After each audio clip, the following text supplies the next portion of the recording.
Hey guys, how you doing? It's KJ here from the scariest movie ever made. I wanted to do a video on the Hunger Games Catching Fire. This is the new one. I actually just saw it a few days ago. I've seen both of these now, both these Hunger Games movies. Never read the book, but was interested because it's got that same theme we see pop up in so many movies nowadays and TV shows. It's that dystopian future. It's that New World Order future where there's like a working class and there's the elite. You saw this in Elysium with Matt Damon. This goes all the way back to Metropolis. It's one of the first kind of obvious New World Order propaganda movies. Same thing in there. It's like a working class, and then it's the wealthy, the Illuminati, the elite that are really running things. Same thing in these movies. So that's not what this video is going to be about, man. There's tons of videos on YouTube, people breaking down Illuminati stuff in the Hunger Games and all that. Really, there's not a lot of symbols in the movie, so to speak. It's really more the message they're trying to get across. Okay, so like I said, man, I've seen both of these things, and there's one thing that really sticks out to me as far as propaganda goes that I kind of wanted to point out to you. I'm not sure if you guys have seen these or not, but I'll just kind of fill in some blanks. That character you're looking at right there is Caesar Flickerman. He's kind of the cheesy talk show guy.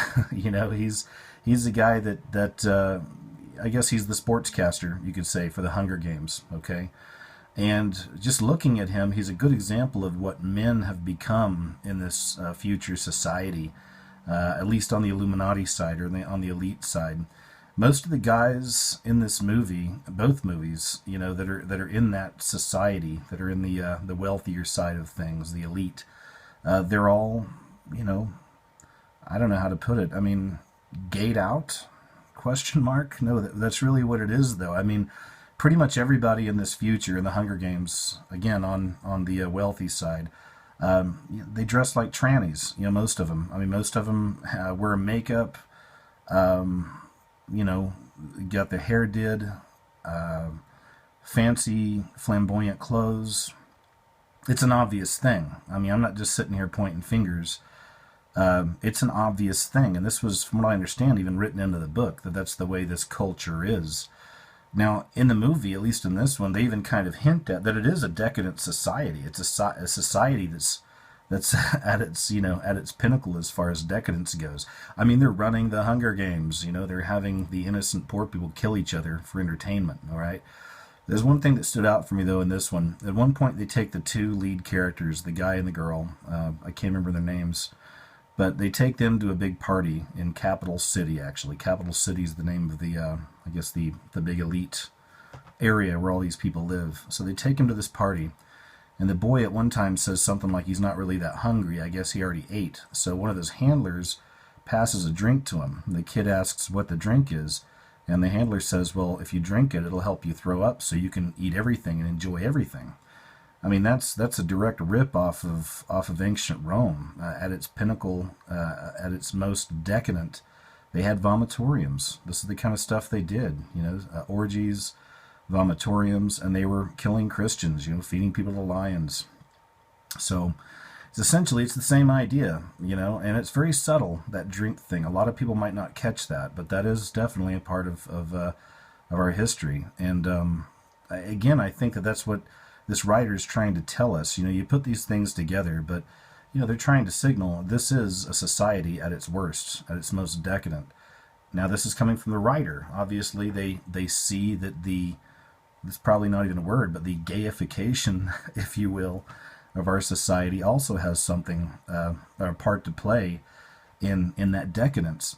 And it was interesting because it's not like in this future world here that it shifted. It's not like the men became more kind of pansies and then the women became all masculine and butch. There's none of that.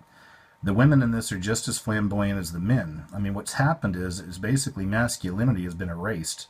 And the poorer classes and all that, I mean, the guys still seem like guys, and girls still seem like girls. But in this society, again, like I said, I mean, the guys this isn't even the best example. This guy has several outfits, and I mean, in the new movie, he's wearing makeup. Like I said, most of the guys are wearing makeup, eyeshadow, the whole thing, and a lot of them are wearing dresses and all that. And I've done a few little videos on things like that. You've seen this. I mean, it's coming. This is kind of where we're at. Leggings, leggings for men, Kanye and all these other guys wearing dresses out there. The whole metrosexual movement. You see the gay stuff in TV all over the place, movies.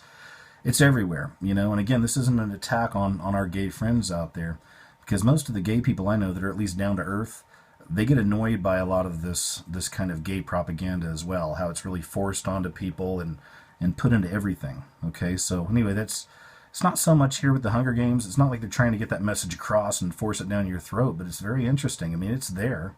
And again, I just thought it was interesting. You know, it just goes to show that a society at its full decadence, you know, with the men basically losing their balls, you know, and dressing up like women and acting frilly and lighting the loafers. I'm sorry, I know that might seem rude, but I'm just saying, guys, it is what it is. Check it out for yourself.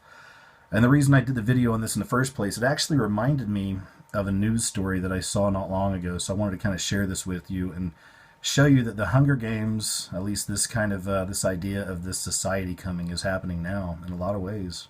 Check this out. Anyway, here you go, guys. This is just one example. I mean, there's plenty of examples we can throw out there, but this was from just this past December, so not long ago. But more men speaking in girls' dialect, study shows.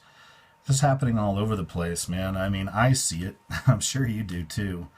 But I think you know what they're talking about. It's kind of that Valley Girl thing. It's where they up-talk at the end of all their sentences, you know? It's like, yeah, we went to the store and we got some coffee. Or, you know, I was driving in traffic and it was really annoying. You know, I mean, you get it, right? I mean, we see this all the time. And it may seem subtle, but I mean, it's something to think about again. I mean, this is just another example of how, you know, men are losing their balls. I'm sorry. I'm not trying to seem so harsh or anything like that, but it's just true, you know. Dudes aren't dudes anymore, you know. The world wasn't created by a bunch of beta men, you know. I mean, we need alpha men out there, you know, and they're losing it. Everything's been shifting and changing. So I just wanted to kind of show you this. I think you guys know where I'm coming from on that, but I thought it was interesting. The Hunger Games knows this is coming. All right, and they're showing you this stuff, and that's what's happening. It's all going to start with little things like this, but given time, everything snowballs and escalates and evolves. So how much longer until all men are walking around wearing makeup and, you know, getting their nails did and, you know, nice little dresses on and skirts and, you know, trying to keep up with the women? You know, I mean, I don't know. I'm just saying. So anyway, guys, thanks for checking out the video. I appreciate it. I got a couple more on the way here soon. So take care, and we'll talk to you soon.